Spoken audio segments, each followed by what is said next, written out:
मन्त्रालयाचलवंशपावनकरि काशीपुराधीश्वरी भिक्षां देहि कृपावलम्बनकरी मातान्नपूर्णेश्वरी नानारत्नविचित्रभूषणकरि हेमाभराडम्बरी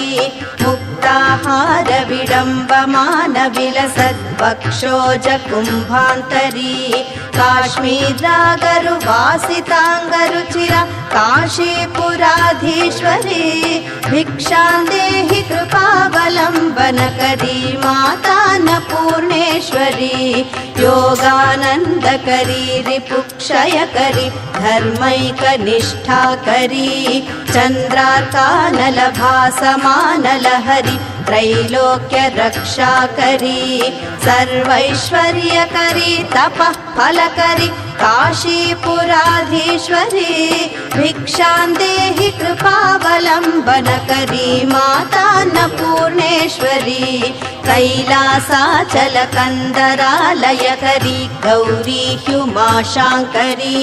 कौमारी निगमार्थगोचरकरी योगा